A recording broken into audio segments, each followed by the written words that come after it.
Shalom Bapak Ibu Saudara yang dikasihi Tuhan. Bertemu kembali dengan saya Pendeta Stefanus Gunawan Agustinus. Saya bersyukur saya diizinkan Tuhan untuk kembali mengajar saudara. Saya bersyukur ya boleh mengajarkan firman Tuhan itu sangat luar biasa sekali. Selama masih ada kesempatan, saya rindu membawa saudara lebih mengerti kebenaran firman, lebih lagi melakukan kebenaran firman, dan menghidupi setiap kebenaran firman. Sebelum kita masuk lebih jauh dalam renungan kita malam hari ini, mari kita akan berdoa bersama-sama. Terima kasih Tuhan, kami bersyukur buat kesempatan kami boleh kembali belajar akan kebenaran firman-Mu. Kiranya Tuhan mengurapi kami dengan kuat kuasa Roh Kudus. Kiranya Tuhan menyertai dan kiranya Tuhan menolong kami sehingga kami dapat mendengar dengan baik, mengerti dengan baik, dan bukan hanya mendengar maupun mengerti, tetapi kiranya kami boleh menjadi pelaku-pelaku firman. Terima kasih Tuhan, kiranya urapan-Mu menyertai kami semuanya, di dalam nama Tuhan Yesus Kristus. Haleluya, amin. Puji Tuhan. Bapak Ibu Saudara yang dikasihi Tuhan, waktu-waktu ini memang tidak dapat dipungkiri adalah waktu yang sukar. Bahkan beberapa pengamat berkata ada kemungkinan setelah COVID-19 ini, wabah COVID-19 ini berlalu, di seluruh dunia akan mengalami krisis. Krisis yang jauh lebih besar skalanya daripada tahun 98. Dan itu tentu cukup mengerikan sekali ya. Dan bukan hanya di Indonesia yang akan alami, diprediksi seluruh dunia akan mengalami krisis yang sama. Itu artinya sekalipun kita memiliki uang untuk mungkin melarikan diri ke luar negeri, tidak ada tempat yang aman ya. Hanya di bawah kaki Tuhan saja kita aman. Amin saudara. Nah, sebagai seorang hamba Tuhan, Tuhan menggerakkan hati saya hari ini untuk mengajarkan kepada saudara tentang sikap-sikap yang perlu saudara miliki di tengah krisis. Sikap-sikap, tindakan-tindakan yang perlu saudara ambil, sikap yang perlu saudara miliki di tengah krisis, supaya saudara dan saya tampil sebagai pemenang. Sekalipun memang krisis itu tidak enak, saudara, tapi perlu saudara ketahui bahwa seringkali pengangkatan Tuhan terhadap seseorang itu didahului dengan krisis sebelumnya. Ya, jadi kalau kita perhatikan di dalam Alkitab, seringkali pengangkatan Tuhan atas seseorang seringkali sebelumnya didahului dengan krisis. Sebut saja Yusuf yang sempat mengalami krisis dalam kehidupannya, dia dibuang ke Mesir. Sebut saja Daud yang pada waktu itu seluruh Israel dalam krisis ketakutan menghadapi Goliat. Daniel yang pada waktu itu dalam krisis karena bangsanya adalah bangsa buangan. Dia pun tinggal di negeri lain sebagai orang buangan. Sadrak, Mesak, dan Abednego. Musa ya juga sama. Pada waktu itu bangsa Israel dalam penjajahan di tanah Mesir, dan lewat itulah justru Tuhan mengangkat Musa. Ya, terjadi peristiwa yang kita dengar itu. Jadi kita lihat bersama, krisis itu memang menakutkan. Tetapi seringkali kalau kita lihat di dalam Alkitab, di balik krisis, itu terkadang bisa jadi ada orang-orang yang akan diangkat oleh Tuhan, menjadi terang yang bersinar terang bagi sekelilingnya, membawa banyak jiwa datang kepada Tuhan. Dan saya berdoa, orang itu adalah saya dan saudara. Amin. Karena itu izinkan saya mengajarkan kepada saudara sikap-sikap yang perlu saudara miliki, tindakan-tindakan yang perlu saudara ambil di tengah krisis ini supaya saudara tampil sebagai pemenang. Dan dalam pelajaran hari ini akan saya ajak saudara untuk sebetulnya melihat berkacanya dari kisah Yusuf. Jadi kita belajar hari ini tentang untuk menjadi pemenang di tengah krisis lewat kisah Yusuf. Karena kisah Yusuf adalah salah satu kisah yang terkenal, dari sekolah minggu kita sudah sering dengar. Saya tidak akan bacakan keseluruhan kisahnya tentu, tetapi saya akan langsung ambilkan poin-poin yang menurut saya penting untuk kita sama-sama melihat ya, dan belajar di sana bersama-sama tentang bagaimana sikap yang harus dimiliki supaya kita tampil sebagai pemenang di tengah krisis seperti Yusuf. Kita tahu bahwa Yusuf ini adalah anaknya orang yang cukup mampu. Yakub pada waktu itu bukan orang miskin, saudara. Dan dia pun adalah anak kesayangan. Dari posisi yang seperti itu, Yusuf ini pernah mengalami krisis yang sangat luar biasa. Bukan hanya bangkrut, ya, dari kaya jadi miskin. Yusuf lebih daripada itu. Karena Yusuf harus hidup sebagai budak di tanah Mesir.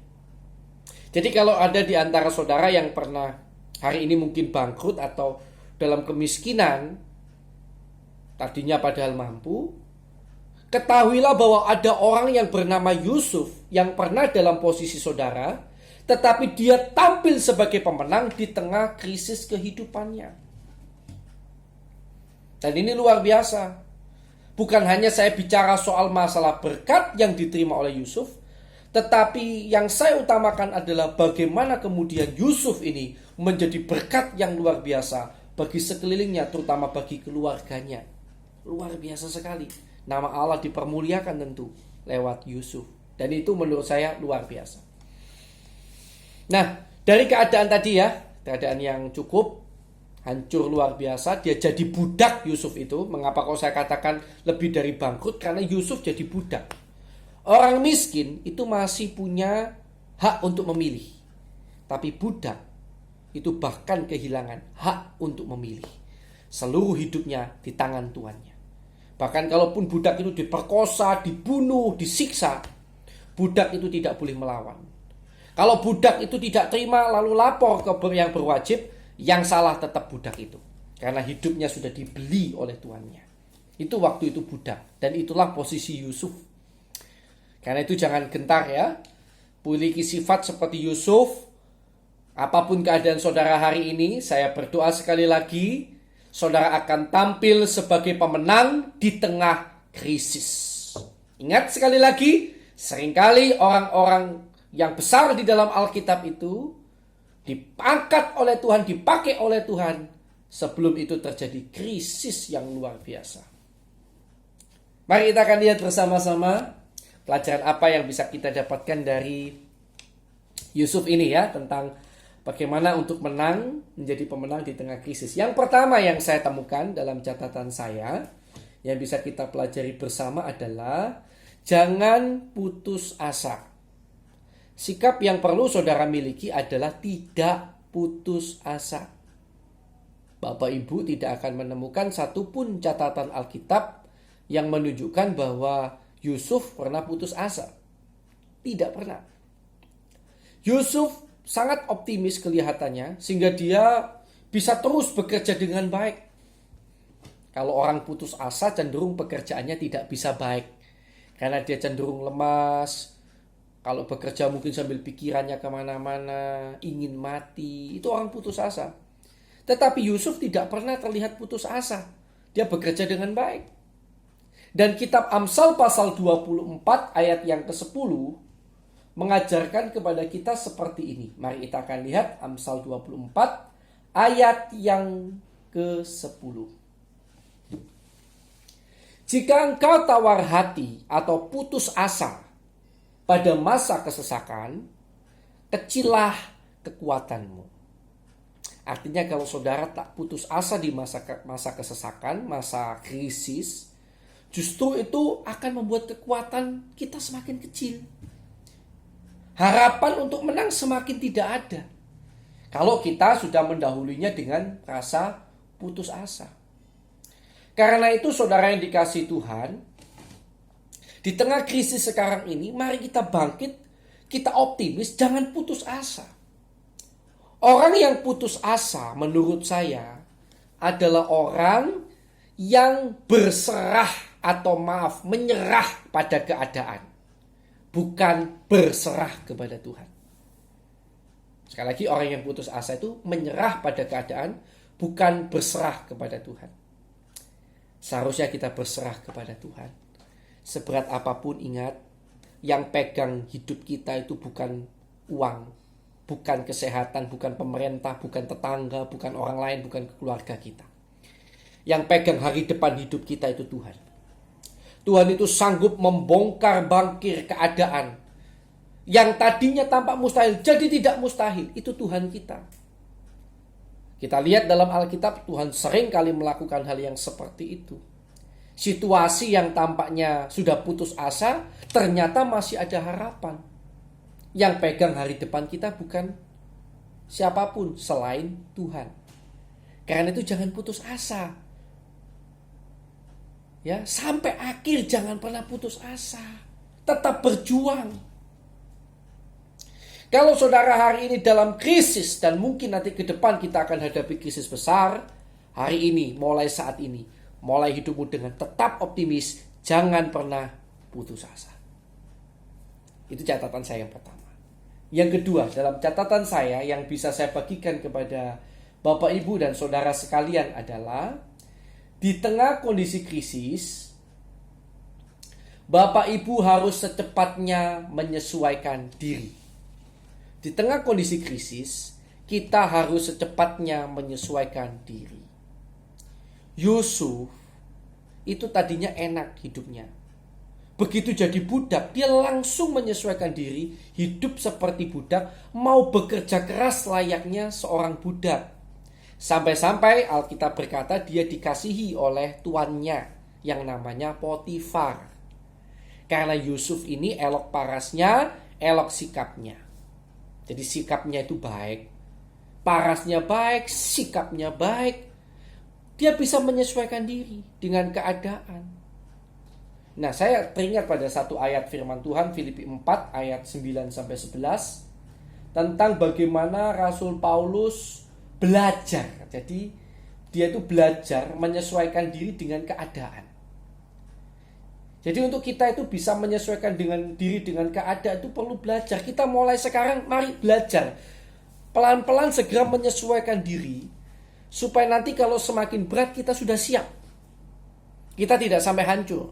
Kita sudah menyesuaikan diri. Dalam Filipi pasal 4 ayat yang ke-9. Ya, maaf ya, ayat ke-11 bukan ayat yang ke-9. Ayat 11 mulai ya. Filipi 4 ayat 11. Kukatakan ini bukanlah karena kekurangan. Sebab aku, kata Paulus, telah belajar mencukupkan diri dalam segala keadaan. Jadi kita harus belajar mencukupkan diri dalam segala keadaan. Coba kita lanjutkan dulu sebelum saya ajarkan kepada saudara. Aku tahu apa itu kekurangan dan aku tahu apa itu kelimpahan. Dalam segala hal dan dalam segala perkara tidak ada sesuatu yang merupakan rahasia bagiku.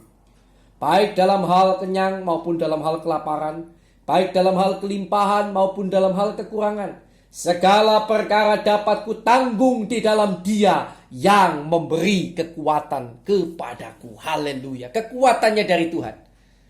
Sambil kita mau belajar untuk menyesuaikan diri. Rasul Paulus menyesuaikan diri.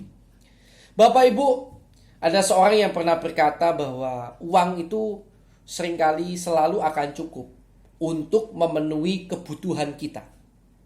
Tetapi tidak akan pernah cukup untuk memenuhi keinginan kita. Saya ulangi ya. Uang yang kita miliki, gaji yang kita miliki, seringkali akan cukup untuk memenuhi kebutuhan kita. Tetapi tidak akan pernah cukup untuk memenuhi segala keinginan kita. Karena keinginan kita itu tidak ada habisnya. Bukannya semakin menurun, semakin meningkat keinginan kita itu.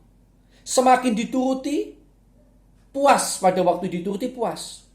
Tetapi kemudian nanti untuk mendapatkan kepuasan yang sama, Bapak Ibu keinginannya perlu lebih besar lagi yang dituruti itu. Itulah manusia kita. Keinginan kita nggak pernah ada habisnya. Dan selama kita menuruti keinginan, kita akan hancur sendiri. Karena itu kita harus menyesuaikan diri dengan keadaan yang ada.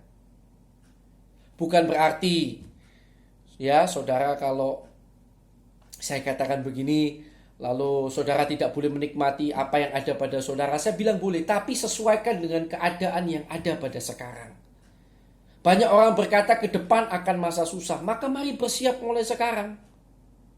Kalau Bapak Ibu terbiasa makan di luar, mulai makan di rumah. Terbiasa jalan-jalan dikurangi, banyak saja di rumah, baca Alkitab, dengar firman.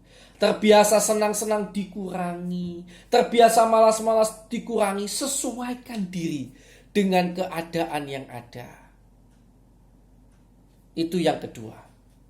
Kalau saudara, ingat sekali lagi, kalau saudara tidak menyesuaikan diri dengan keadaan yang ada, saudara kemungkinan bukan akan berhasil menang atas krisis, tapi saudara akan stres, dilindas oleh keadaan.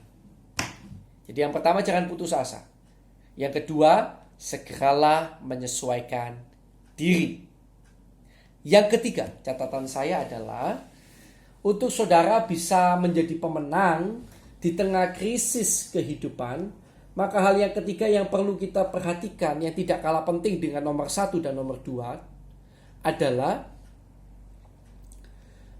jangan ikuti jalan keluar dari dosa. Ya, jangan ikuti jalan keluar dari dosa. Maksudnya gini Bapak Ibu, seringkali ketika krisis terjadi, iblis itu tahu kita dalam kondisi ketakutan mungkin. Iblis tahu kita dalam kondisi penuh kekhawatiran. Iblis itu kemudian akan menawarkan jalan keluar. Jalan keluar ditawarkan. Tapi jalan keluar yang ditawarkan untuk keluar dari krisis itu seringkali lebih dulu. Yang tampil di hadapan kita adalah jalan keluar pakai dosa. Misalnya, menipu orang lain, merampas barang milik orang lain, berbohong, dan lain sebagainya. Itu akan muncul, itu akan terpampang begitu banyak di depan mata saudara untuk sekiranya mungkin membuat saudara tergoda mengambil jalan keluar yang palsu itu. Dan nantinya begitu saudara sudah kelihatannya keluar, saudara sudah happy, akan ada saatnya itu kemudian bagaikan akan dilempar dari atas oleh iblis, remuk ketika jatuh ke bawah. Karena saya lihat iblis itu caranya begitu saudara. Seringkali itu iblis itu gak kayak Tuhan memang. Kalau iblis itu sukanya kita itu seolah-olah diangkat langsung tinggi, begitu sampai di ketinggian dilepas supaya hancurnya parah. Tapi kalau Tuhan seringkali kan pelan-pelan, tapi begitu di atas tidak bisa digoyahkan siapapun. Seringkali begitu kan kita lihat. Makanya hati-hati saudara. Amsal 13 ayat yang ke-21 mengajarkan kepada kita, memperingatkan kepada kita bahwa dosa itu pasti ada ganjarannya, ya. Cepat atau lambat. Amsal 13 ayat 20 sampai 21. Siapa bergaul dengan orang bijak, maaf ya,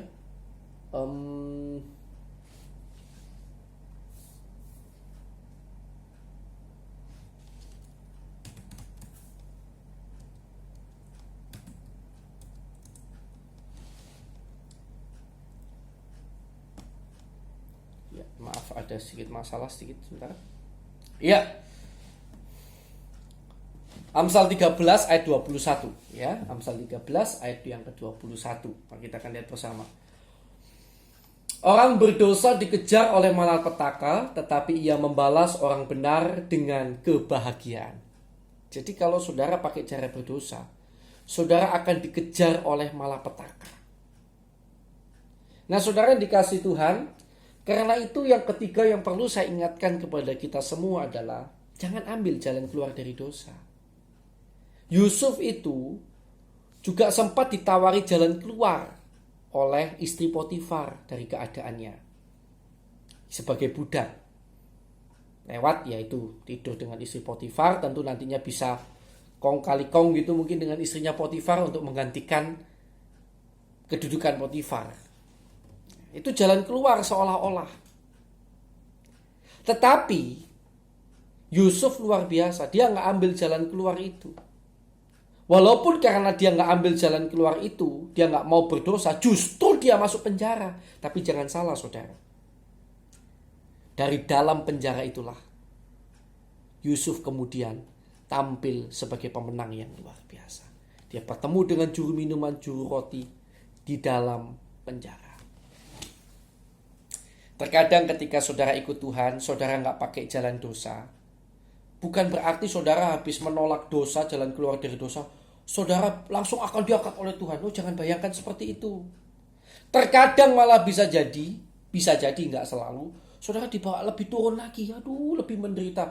Dan mungkin saudara pada detik itu, saat itu saudara ingin berteriak dan berkata, kok begini Tuhan, saya sudah tolak dosa, tambah semakin terpuruk. Tapi jangan salah. Tuh kalau saudara sudah bersungut-sungut dulu, saudara nanti salah di mata Tuhan. Yusuf itu tidak bersungut-sungut. Yusuf tetap luar biasa sekali. Dia tolak jalan keluar dari dosa, dia jalani. Karena apa? Justru kadang-kadang di balik kehancuran itu adalah awal untuk saudara diangkat oleh Tuhan. Jadi kalau saudara alami seperti Yusuf, sabar. Ya, pokoknya kalau jalan keluar dari dosa, tolak saja. Jangan iri terhadap orang-orang yang berhasil keluar dari masalahnya karena pakai jalan dosa. Jangan iri. Karena saudara dan saya tidak tahu masa depan. Kita tidak tahu kapan hukuman Tuhan dijalankan atas orang itu. 30 tahun lagi, 10 tahun lagi, 20 tahun lagi, kita tidak tahu. Tetapi yang jelas selalu ada waktunya. Dan ketika itu terjadi, biasanya penderitaan yang dialami itu jauh lebih mengerikan daripada kesenangan yang diterima dalam sementara waktu itu. Makanya hati-hati, tolaklah jalan keluar dari dosa, walaupun terpampang di depan mata. Kalau saudara sudah terlanjur jatuh dalam dosa, pakai jalan keluar dari dosa itu cepat bertobat sekarang. Cepat kembali kepada jalan Tuhan, sebelum saudara menuai lebih berat lagi dari apa yang saudara tabur. Yang ketiga, tolak jalan keluar dari dosa. Yang keempat, catatan saya adalah tetaplah bersikap atau berperilaku baik di tengah krisis. Saudara yang kasih Tuhan, menarik sekali Yusuf tidak kita lihat perilakunya menjadi jelek. Setelah dia